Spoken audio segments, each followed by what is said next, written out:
Eu sou o padre Júlio Lancelotti, sou padre faz 35 anos, tenho 72 anos de idade, sou nascido aqui em São Paulo. A minha formação sempre foi nas pastorais sociais e toda a minha formação como padre foi dentro da proposta pastoral de Dom Paulo Evaristo e com o trabalho com o bispo auxiliar Dom Luciano Mendes de Almeida. Então, eu fiz teologia na Faculdade de Teologia da Arquidiocese de São Paulo e sempre junto com Dom Paulo Evaristo e com Dom Luciano Mendes, ficou sempre claro a opção preferencial, a opção evangélica pelos pobres, estar junto dos grupos mais vulnerados, dos mais indesejáveis, dos mais evitados, daqueles que, a gente poderia dizer, aqueles que ninguém quer. Ou como diz o Papa Francisco agora na exortação apostólica Evangelii Gaudium, os descartados.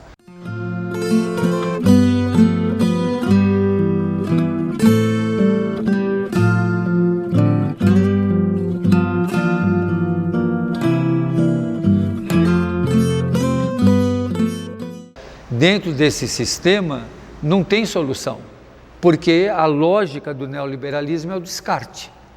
Então nós ficamos olhando para os efeitos sem entender a causa. Então nós convivemos com os efeitos, mas nós temos que atingir a causa. E mudar a causa de todo esse descarte é um processo histórico longo, conflitivo, difícil, desafiador. Eu não vou ver a mudança.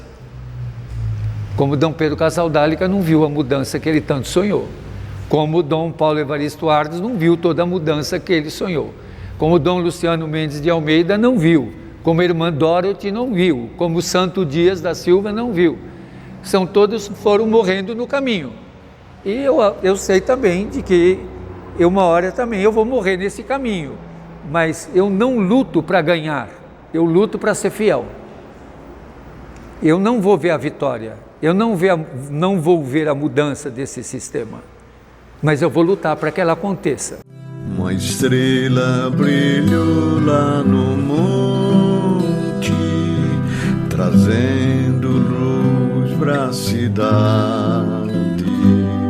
e a água benzida na fonte, com as mãos do Salvador. O Padre Júlio acaba sendo uma referência para a gente que luta com a população de rua, pelas suas posturas, que muitas vezes divergem da postura da igreja como instituição, como um todo, onde a gente percebe, por exemplo, que ele segue mais os caminhos do Jesus histórico, teologia da libertação, tudo isso. E é um referencial de luta, um cara que praticamente nunca traiu aquilo que acredita, que sempre preferiu, que nem ele fala, a gente não está aqui para vencer, mas está aqui, perde muitas vezes, fracassa muitas vezes, mas está aqui para não trair aquilo que a gente acredita. Estamos domesticados dentro desse sistema. Por isso que a luta e a educação do movimento zapatista propõe muito essa decolonização. Mesmo às vezes a nossa luta é uma luta muito dentro da gramática colonial, dentro de uma gramática de opressão. Agora, tirar as correntes de quem está feliz acorrentado é um processo bastante difícil e penoso. E é um processo que vai levar muito tempo.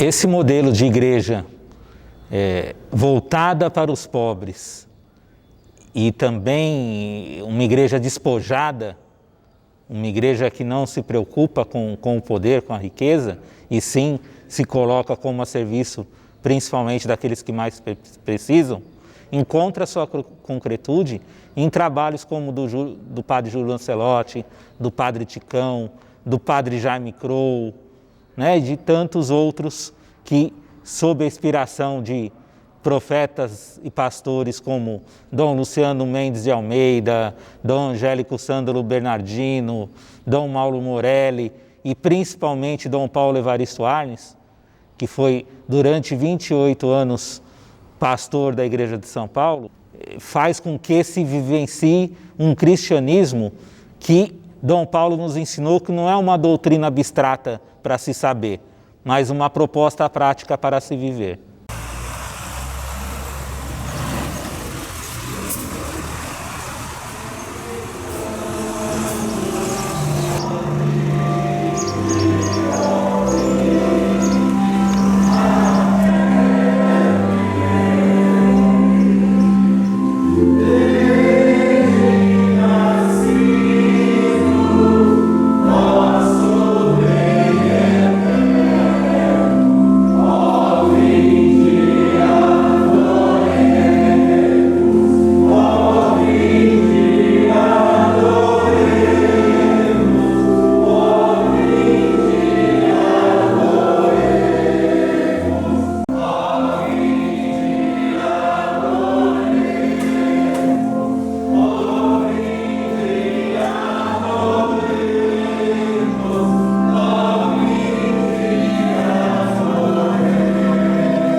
São muitos os teólogos que me influenciam. João Sobrino, José Comblan, Gilberto Gorgulho, Ana Flora, Benedito Ferraro, Juan Luís II, Gustavo Gutierrez, são todos os teólogos da teologia da libertação, os biblistas da libertação, os filósofos da libertação. Então são esses os que mais marcam a minha vida. Pai nosso, dos pobres marginalizados, Pai nosso, dos mártires, dos torturados. Faço parte dessa comunidade há mais de 30 anos, acompanho todo o trabalho, a luta e os desafios do Padre Júlio. Dia e noite a gente está aqui vendo o que esse homem faz pela população de rua, pelos carentes, pelos mais necessitados. A paróquia São Miguel Arcanjo, na zona leste de São Paulo, é sempre movimentada. Logo pela manhã, dezenas de pessoas em situação de rua procuram a igreja em busca de comida, utensílios de higiene, agasalhos e abrigo. Eu estou numa paróquia muito pequena, muito simples, Juca. Estão convidados a visitar a minha paróquia. Minha não, a paróquia onde eu estou. Vai fazer 34 anos. E eu estou lá tanto tempo por dois motivos. Ninguém quer ir para lá e nenhuma paróquia me aceita. Porque diz, você vai trazer esses maloqueiros atrás de você. Você também é um padre maloqueiro. Ele é fundamental na nossa luta de igualdade, de direitos iguais, de que todo mundo tem direito ao melhor, não ao pior. O pior é uma situação. Mas o nosso melhor hoje é isso, graças a Deus e graças ao Padre Júlio, que está sempre lembrando da gente, nunca esquece, nunca tem um não. Ele pode estar aquela cara brava dele lá. Não, de novo, mas espera aí que eu vou dar um jeito. E acaba dando um jeito. Porque ele ama isso, ele vive isso, é a vida dele. Ele nasceu para ser padre, ele nasceu para estar com as pessoas de rua. Ele realmente é um padre que faz o que Jesus fazia. A sensação que eu tenho quando eu vejo ele é de encontrar Jesus. Se Jesus estivesse aqui agora, eu acho que ele ia estar fazendo a mesma coisa, ele ia estar nessa mesma movimentação, com essas mesmas pessoas e exercendo a mesma atividade. Ele tem uma importância muito grande na minha vida, é um cara que eu amo demais e que tem uma luta histórica debaixo dos viadutos que me ensinou demais. Aquilo de resistir, que a gente só está aqui para resistir, que a gente é um fracasso, porque se não for um fracasso a gente aderir ao sistema. Essa coisa toda são ensinamentos que eu carrego a minha vida inteira. Então, se eu pudesse descrever ele, o Padre Júlio, seria um dos caras que seguiu o verdadeiro ensinamento de Jesus, daquele que está com as prostitutas, daquele que se revolta. Eu acho que é o padre dos maloqueiros, dos anarquistas e dos revoltados, mano.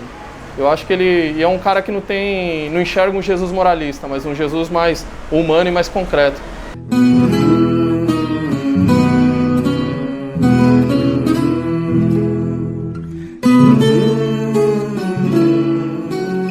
Conviver com o Padre Júlio, para nós todos, é uma grande escola, né? Ao mesmo tempo que a gente está aprendendo no dia a dia com os vários enfrentamentos que nós fazemos juntos em defesa do povo da rua, contra as políticas de higienização, contra a violência do Estado, contra a população. São muitas as pautas que giram em torno da população de rua. E a gente está sempre junto, né? Ele é um grande líder que nos ensina e ao mesmo tempo nos anima nesse enfrentamento. Dom Paulo sempre buscou voltar-se para os grupos que estavam sozinhos ou que ninguém tinha atenção por eles. Ele pediu inicialmente que se levasse Puebla para a rua, isto é, que se formasse uma igreja a partir da rua, onde não se rezasse pelo povo da rua, mas se rezasse com o povo da rua, onde não se desse só comida para o povo da rua, mas se comesse com o povo da rua. Então ficou a chave pastoral para nós muito forte da convivência. Não é um simples assistencialismo que ele faz uma luta histórica para mudar a sociedade. Ele quer mudar a sociedade, ele não está trabalhando pelos pobres, ele está trabalhando com os pobres. Isso é o mais importante que eu vejo no Padre Júlio. Eu não trabalho com o povo da rua, eu convivo com eles. Eu vivo próximo aqui à comunidade do Padre Júlio e o trabalho de resistência que esse homem faz é algo realmente impressionante. Tantas pessoas que não têm a palavra e que a voz muitas vezes nem sai, numa audição muito baixa, ele dá voz a essas pessoas. Ele dá escolha a essas pessoas, mesmo que seja uma escolha mínima. A questão do Padre Júlio não é questão religiosa, é uma questão humanitária mesmo, né? Você vê que o corre dele é uma questão humanitária mesmo. Eu não conheço uma pessoa que agora se você for parar para ver na pandemia, o Padre Júlio é um grupo de risco. O Padre Júlio tem 72 anos, né? Ele poderia estar na casa dele, mas ele não está, ele está todo dia aqui, no meio dos maloqueiros, entendeu? E a convivência, ela é aquilo que é toda a convivência, conflitos, alegrias, descobertas, perdas, caminho, paralisia, tem de tudo. É como a convivência numa família, a convivência numa comunidade, a convivência num grupo, numa nação. Então, conviver é o grande caminho. E isso nos ensina que a população de rua não é nem anjo nem demônio, são pessoas. E como pessoas, eles estão atingidos por tudo aquilo que é hoje a ideologia dominante.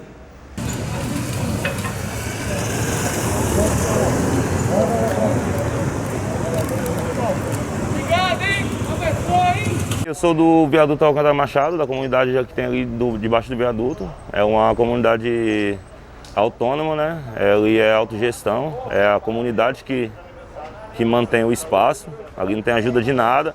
A nossa ajuda, a maior ajuda que a gente tem é o Padre Júlio, que essa Kombi aqui é uma Kombi de um time de maloqueiro também, que é o Corote Molotov. Essa Kombi a gente conseguiu ela através de ajuda, através de vaquinha na internet, que é a Kombi do time, mas é uma Kombi que está para ajudar a comunidade também, que a gente usa ela para levar as pessoas para o médico, para buscar doações.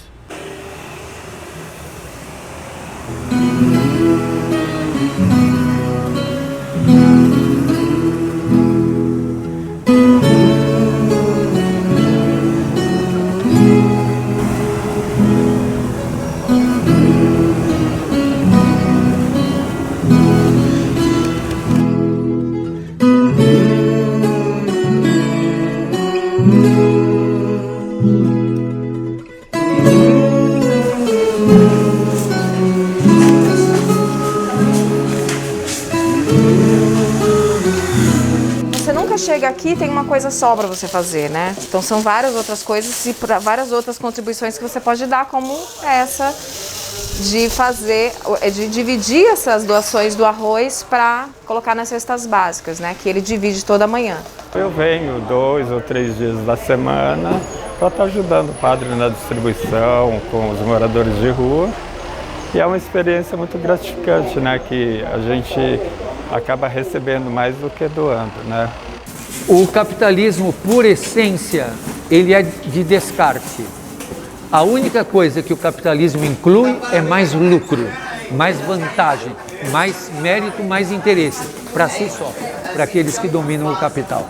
Não existe capitalismo inclusivo. O capitalismo é, por essência, de descarte e desumano. Ele, além de receber as doações, ele organiza as equipes de distribuição e também ele mesmo leva com sua presença amorosa, ele mesmo estende sua mão, dá uma palavra, uma bênção e intercede pelas necessidades específicas de cada um.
Fala, melhor.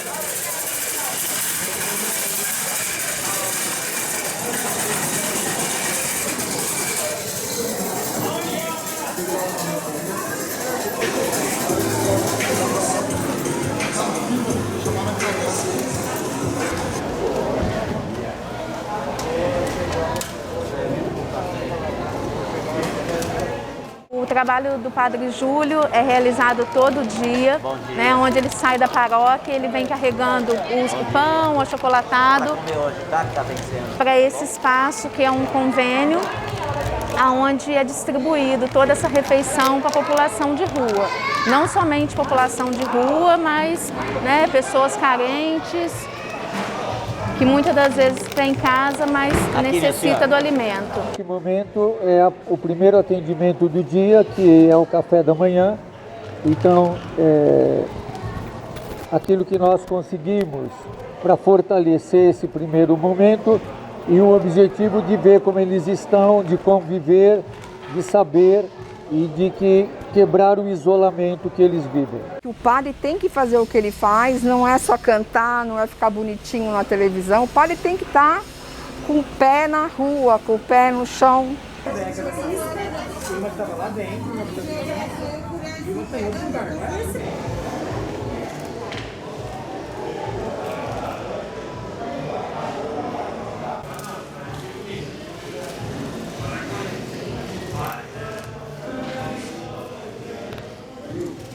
Numa sociedade de classes, dependendo de onde você está e se é a partir daí que você pensa, vai ter conflito.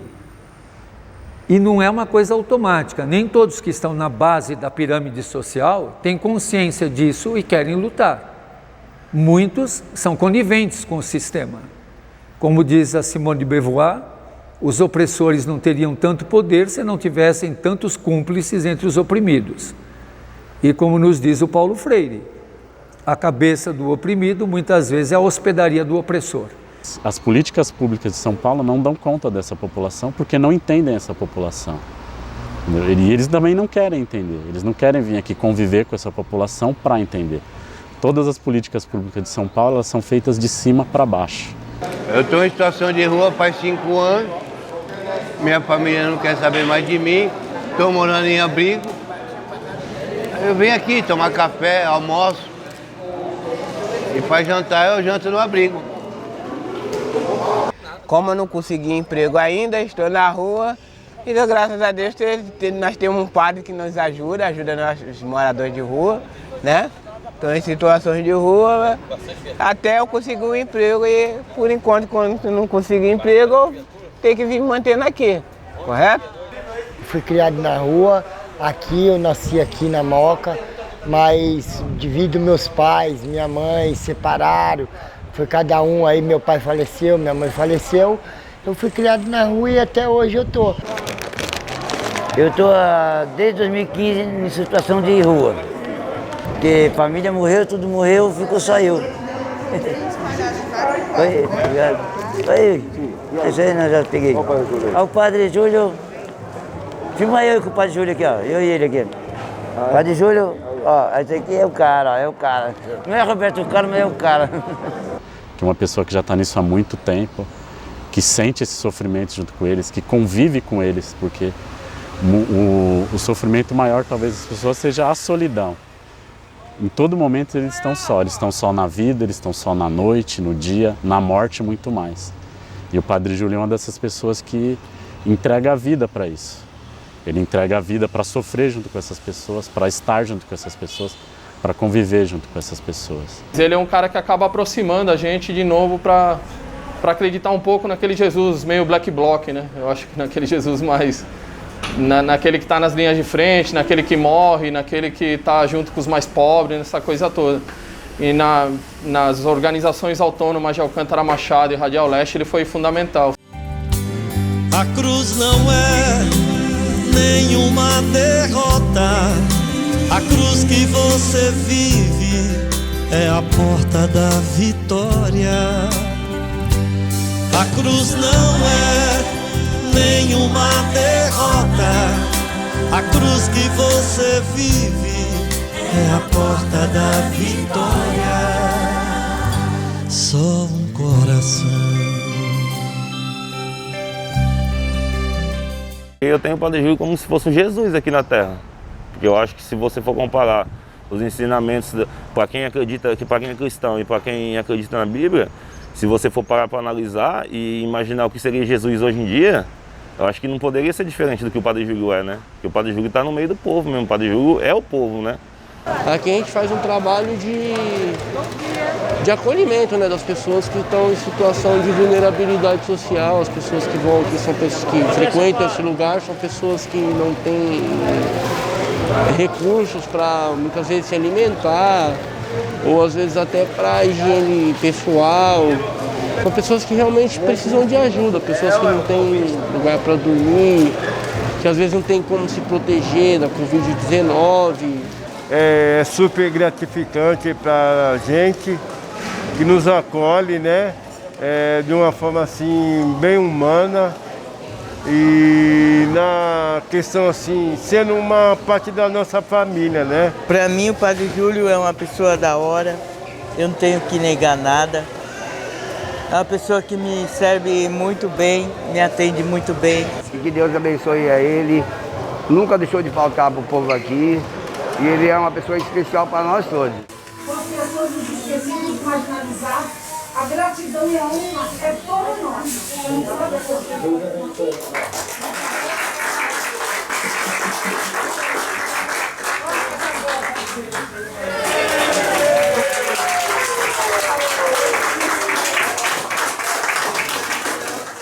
Eu moro aqui há uns 20 anos. Mas eu conheço o Padre Júlio pelo menos uns 30, desde a época que ele começou a trabalhar com as crianças com HIV, na vila aqui no Belém.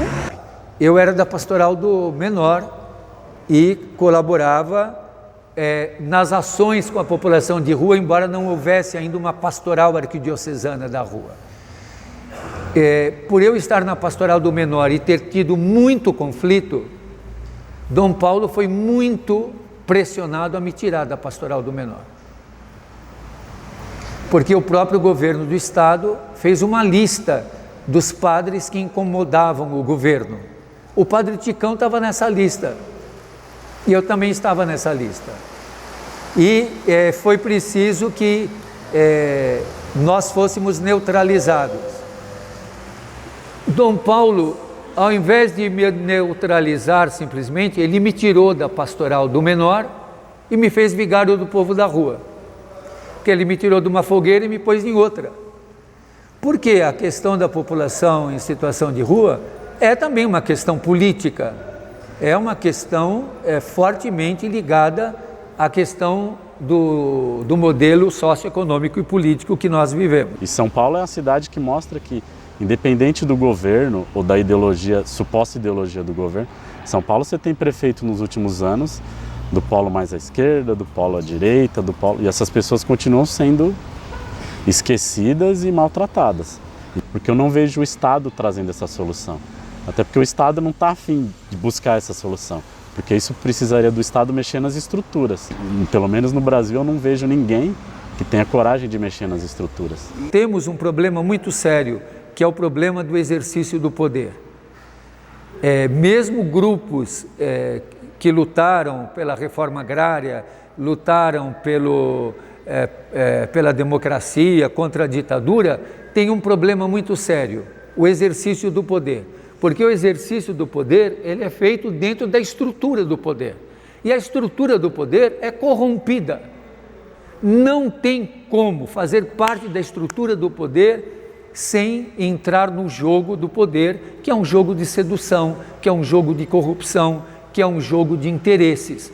Então, nós perdemos muito historicamente, porque muitos dos nossos movimentos aspiraram ao poder. E todos que vieram das nossas bases e foram para a estrutura de poder, se encantaram dela. E se encantando da estrutura do poder, querem se perpetuar no poder. O poder não muda nada, o poder só se perpetua. Estamos na casa de oração do povo da rua, espaço que tem uma história bastante ligada ao próprio testemunho, ao próprio trabalho do nosso irmão Júlio Lancelotti. A Casa de Oração do Povo da Rua nasceu quando Dom Paulo Evaristo Arnes ganhou o Prêmio Niuano da Paz, dado pelos budistas no Japão. E Dom Paulo, numa visão muito pessoal dele, no dia de Natal, ele criou o Vicariato Episcopal para o Povo de Rua. Que ele queria que esse prêmio fosse destinado às pessoas em situação de rua. Só que ele queria que eles decidissem o que seria feito. E ele consultou o padre Júlio Lancelotti, que consultou as pessoas, e elas disseram que queriam uma igreja. Porque na Catedral da Sé, elas eram mal vistas, não conseguiam entrar. Quando entravam, eram colocadas para fora pelos seguranças, ou os próprios paroquianos não queriam sentar perto deles, então eles se sentiam rejeitados. E nós propusemos, então, resgatar a Casa de Oração do Povo da Rua, que já tinha existido atrás do Mosteiro de São Bento e tinha sido expulsa de lá, tinha existido atrás do Convento de São Francisco, também tinha sido expulsa de lá, e nós estávamos na rua, fazendo nossas celebrações na rua. Então, eu acho que essa casa tem um papel fundamental e centrada na figura do padre Júlio Lancelotti. E hoje, eu acho que a Arquidiocese de São Paulo é a única do mundo que tem uma casa de oração do povo da rua, especificamente para pastoral de rua, mantida pela Arquidiocese de São Paulo como um espaço autônomo de interlocução e de diálogo interreligioso e ecumênico, a partir dos moradores de rua.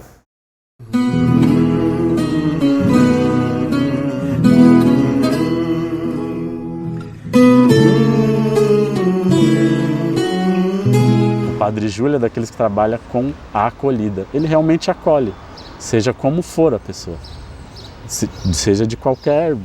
Ele acolhe qualquer um que chegar, é porta aberta. Se você chegar na igreja dele lá na paróquia, é sempre de porta aberta. O primeiro passo é acolher. O trabalho que ele faz aqui é de igualdade com a gente, trata nós como qualquer outro ser humano, a gente não tem desigualdade nenhuma e tudo que a gente precisa é ele que fortalece a gente. O Padre Júlio é uma pessoa que me apoiou, me deu amor e carinho. Soube fazer o que eu sou. O que eu sou, o que eu ralo para ser. Não é porque eu trabalho numa noite, vendendo o meu próprio corpo. Não é por causa disso que ele me conquistou. Ele me conquistou pelo caráter que ele tem. Eu até acho interessante que há uma discussão tão idiota em voga hoje, principalmente nos movimentos conservadores, que é ideologia de gênero.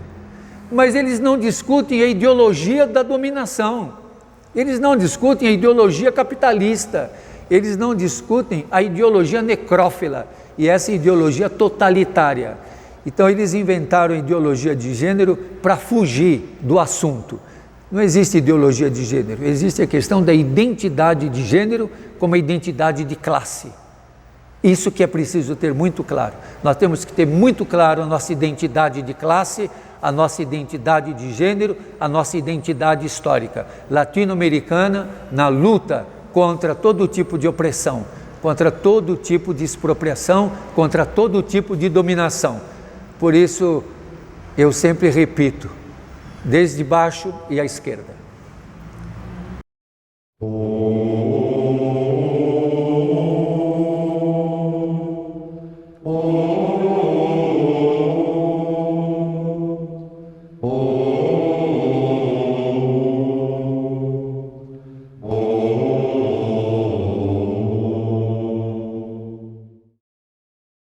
O Jesus nas Ruas, na trajetória do Padre Júlio Lancelotti, é o 5º livro que eu escrevo, sempre voltado para contos, crônicas da população de rua. Mas a minha preocupação também era que você não tem nenhum documento escrito sobre a vida do Padre Júlio, pensamentos, essas coisas todas.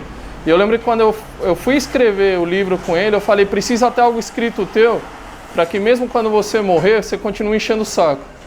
Então assim, ele riu, ele falou, vamos embora então. E aí pensamos num jeito de sentar nos cafés da manhã, trocar uma ideia sobre a parte religiosa, o Jesus que ele fala que encontra nas ruas muitas vezes, né? Saber quem é esse Jesus que ele encontra na trans, que ele encontra na mulher de rua, que ele encontra no maloqueiro, que ele encontra, sabe, onde a igreja não costuma estar.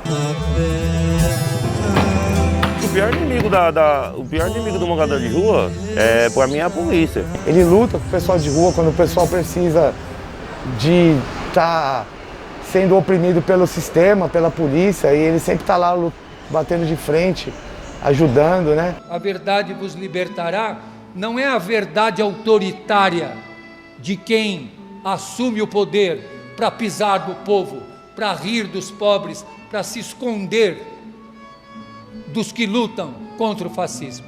A verdade que liberta é Jesus libertador, é Jesus pobre, Jesus migrante, Jesus refugiado, Jesus cansado, Jesus morador de rua, Jesus que não é acolhido.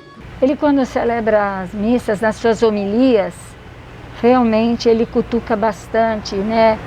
O nosso governo, a política nossa e as discriminações que fazem, um pouco o caos que nós temos sofrido, né, diante dessa pandemia. É um trabalho muito importante, esse trabalho que ele faz atualmente, para amenizar todo esse abismo social que existe no Brasil, ainda mais agora nesses tempos de pandemia e nesses tempos de agravamento da crise social por causa desse desgoverno que a gente está tendo, entendeu?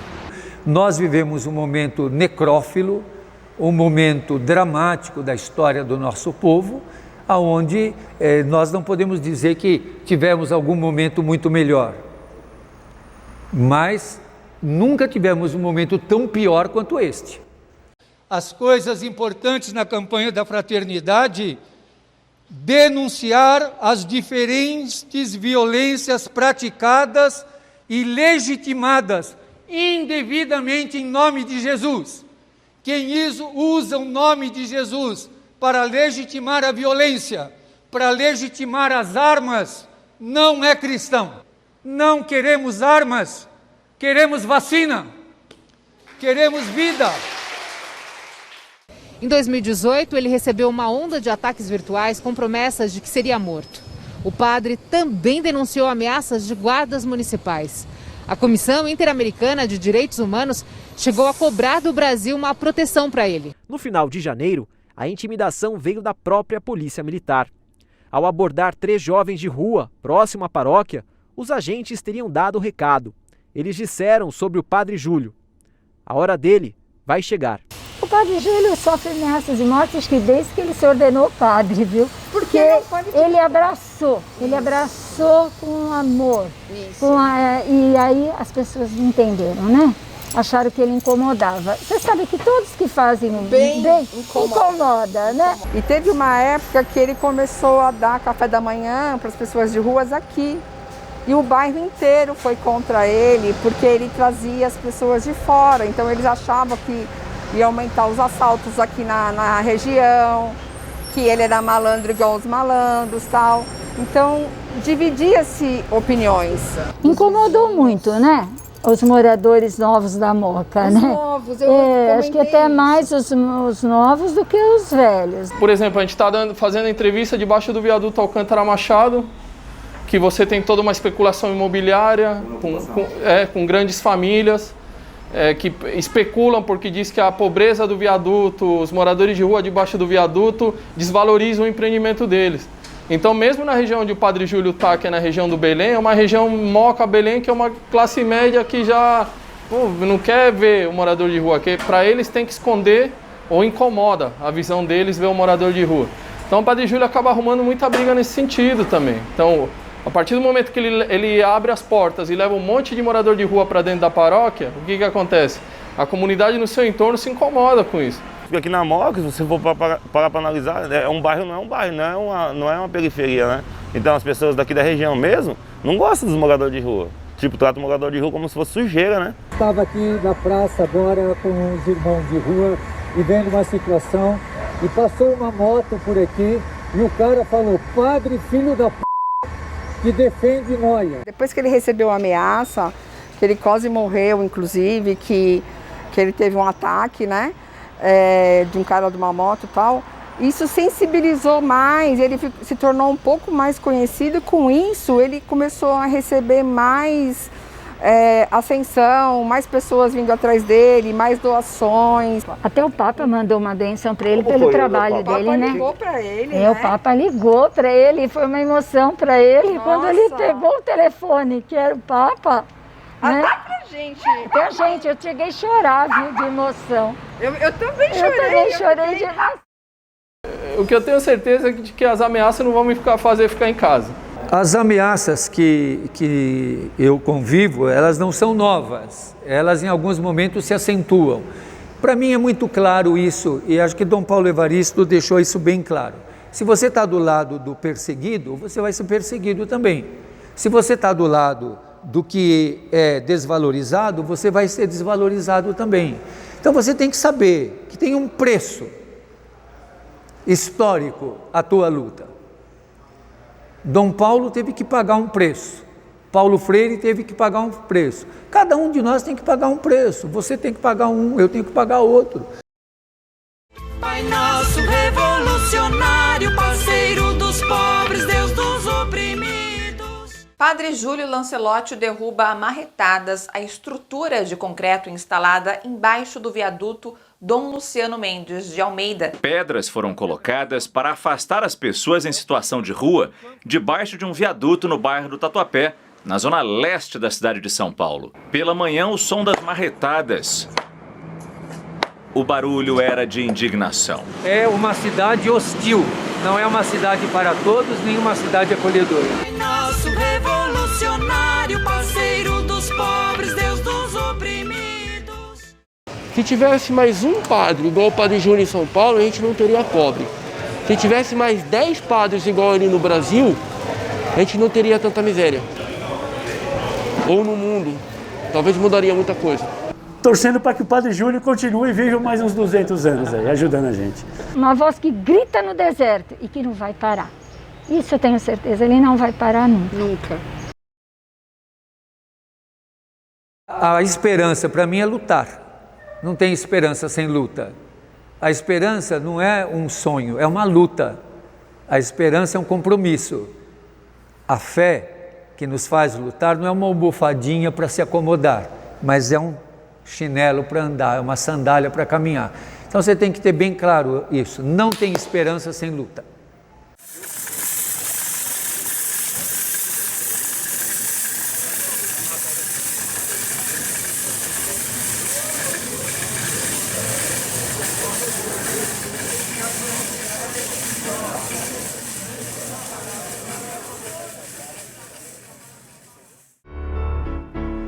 devotos do divino vão abrir sua morada pra bandeira do menino ser bem-vinda, ser louvada. Deus vos salve esse devoto pela esmola em vosso nome, dando água a quem tem sede, dando pão a quem tem fome. A bandeira acredita que a semente seja tanta, que essa mesa seja farta, que essa casa seja santa, que o perdão seja sagrado, que a fé seja infinita, que o homem seja livre, que a justiça sobreviva. Assim como os 3 reis magos que seguiram a estrela guia, a bandeira segue em frente, atrás de melhores dias. No estandarte vai